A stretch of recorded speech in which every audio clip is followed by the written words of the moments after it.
Something else I can get on with, which should be relatively low risk and therefore not likely to result in rework, is the cab. Like the running boards, I'll be using sheet steel. Don specifies 16 gauge, which equates to 1.6mm, but I'll be using 1.5mm sheet.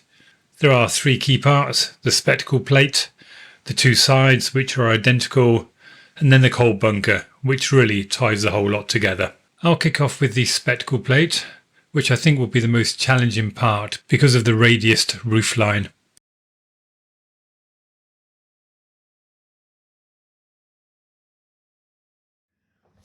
The base dimensions for the spectacle plate are 219mm across the base, and then up to the high point on the curved or radiused roof, I'm looking at 189mm.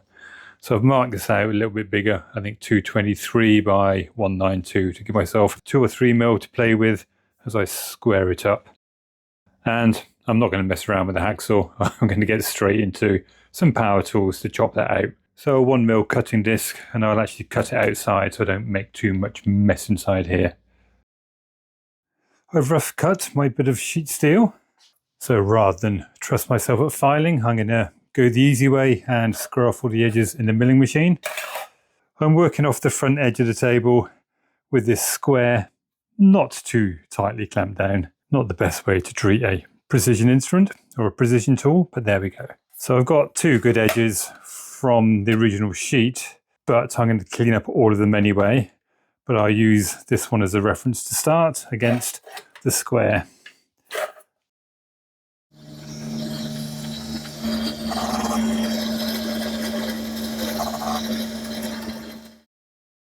I think I'll cut this side next, and these can be my two reference sides.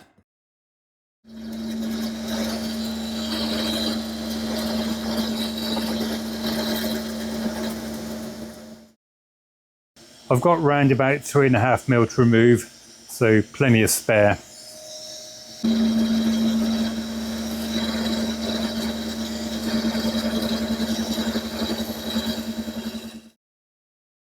Right, so across the base I have 221.9, and across what would be the top, 221, bang on, 0.1 out. So it would appear my method of using a square against the front of the table is not quite as accurate as I'd like. As you can see, I've got a dial gauge against what is effectively one side of the spectacle plate. Yeah, there we go.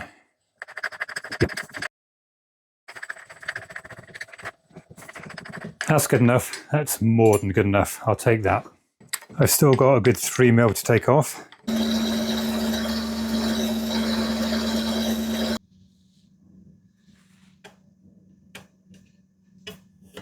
.4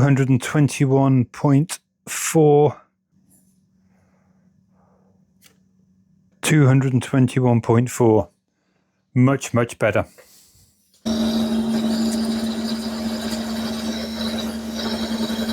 Of course, this does now mean that my base of the spectacle plate is theoretically trapezoidal. So I should really do another cut across the base after having set up one of the sides as reference. So let me pop it out and do that.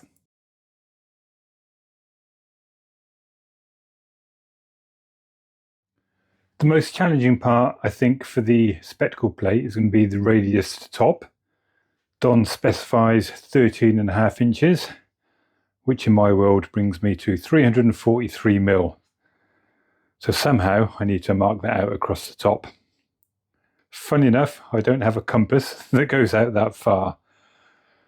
So I'm going to do a couple of things first. I'm going to mark the center line from left to right, so down through the middle here. And I'm also going to mark the top of where the radiused cab roof will position itself, which would be probably 2 or 3mm down from the top of this. Remember, this edge has not been finished, so it's a rough cut. So first I'm just going to mark that center line. And then the top of the spectacle plate at the center there is 189mm. I'm only going to mark this in the center. The central portion of the spectacle plate around here will be cut out to suit the boiler outline. I don't have that yet, so I'm not going to cut that out. However, I am going to drill a couple of holes to help me secure it, knowing that that section will be removed at some point. So let me get that done, and then I'll figure out how I'm going to mark that radius. I've got the spectacle plate set on the milling table. It's got 2 bits of scrap underneath, so nothing below the centre line here for where I'm going to be drilling. And I'm just squaring it up. I'm going to drill a hole at 25mm in from the base and also at 90mm in from the base. There's a reason why I'm being quite particular here, which will hopefully will come to light as I progress.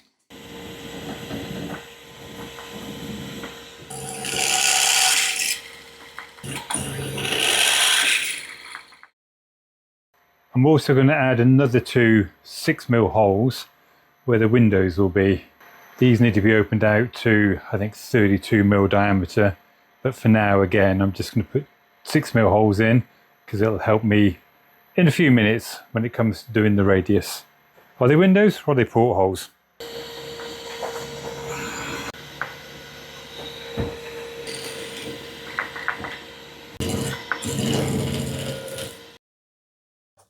To mark the radius, I've built this little jig, which I guess is sort of a big compass. I've got a piece of box section.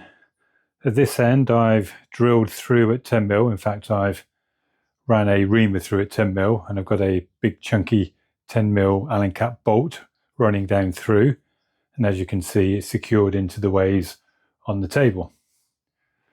Further along the box, I've got 2 M6 holes, so drill and tap to M6. These correspond to the 2 holes I drilled on the centre line of the spectacle plate.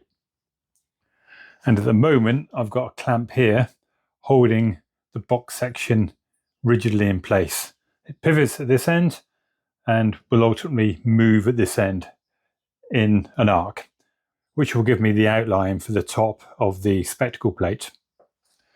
These holes are positioned such that they correspond to the required radius for the top, which is going to be roughly around about here.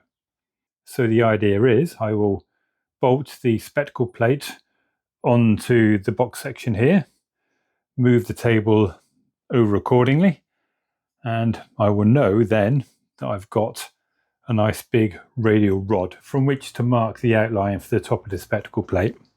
I am using a bit of old ply to give the spectacle plate a bit of support.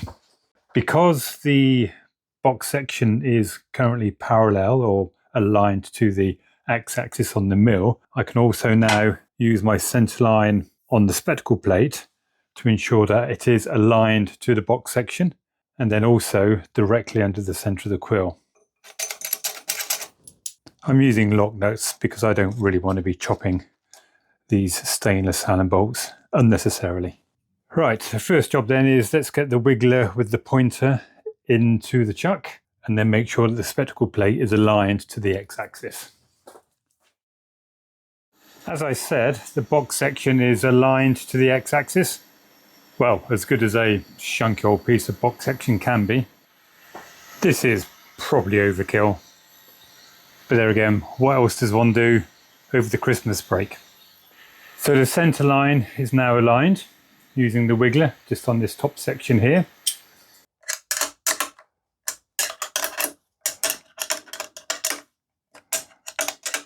At the moment, I'm not using the 2 holes for the windows, but are there if required. This is the tip or end of one of my scribers, so we'll chuck that. I'm now moving the table over so that the scriber aligns to the mark on the spectacle plate for the very top.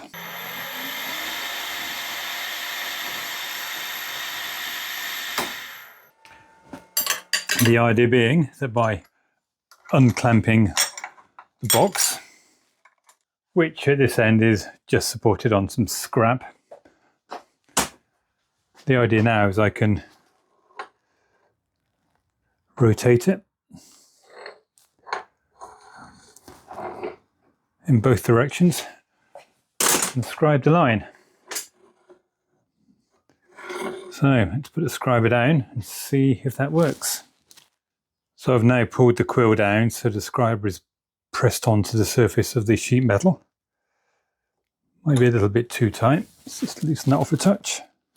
In fact, I'll just hold it there by hand.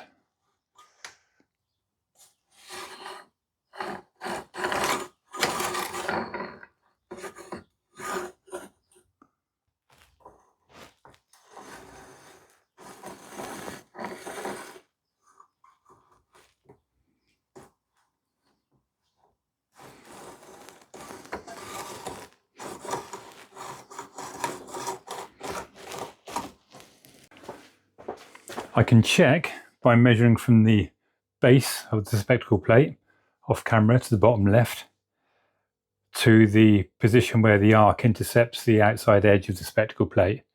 That should be 171.05 mil. So 171 mil. That is 171 mil. Now it's just a case of grabbing a hacksaw and some files and rounding that off.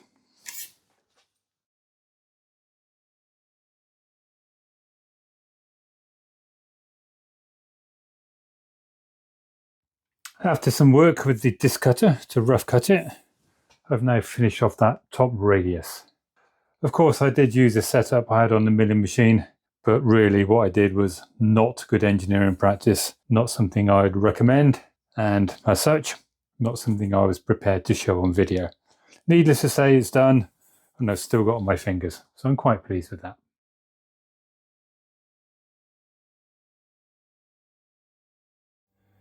As it transpires, I didn't need to drill the holes for the windows, or portholes, whatever they're properly called in railway terminology. So I'm now going to mark out their positions around the holes, obviously, so I can open them up to the required diameters. So I'm looking at 154 mil from the base.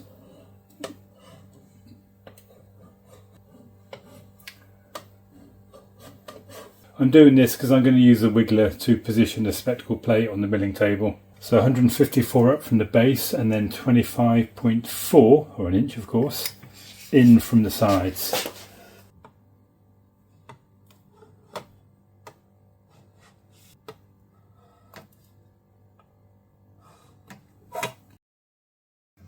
Not for the first time, nor, I strongly suspect, for the last time, I'm using a hole saw. It's crude, but it should be effective in removing a big chunk of unwanted metal.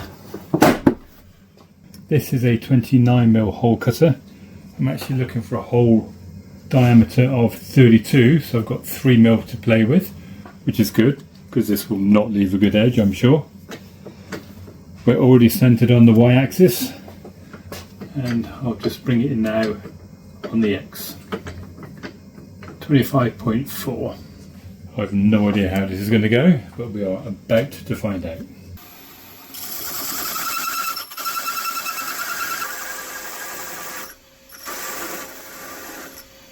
There we go.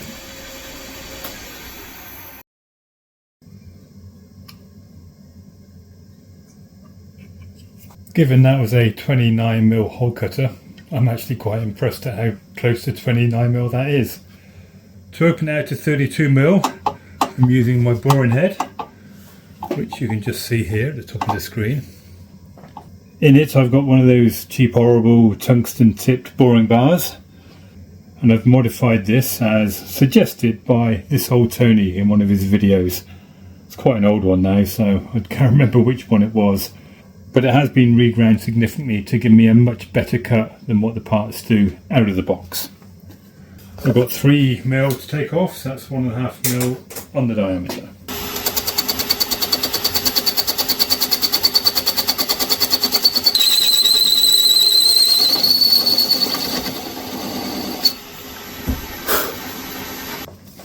Wow, 31.96.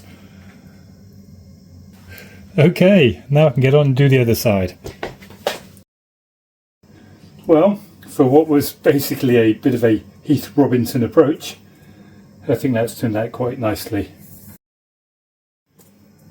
I've cleaned up one side with some memory. I've only done one side. There's no point in doing the other. It is still going to get abuse as I bring the rest of the cab together. And of course, as I said earlier, this section here in the middle will be coming out to make place for the boiler. Thanks for watching.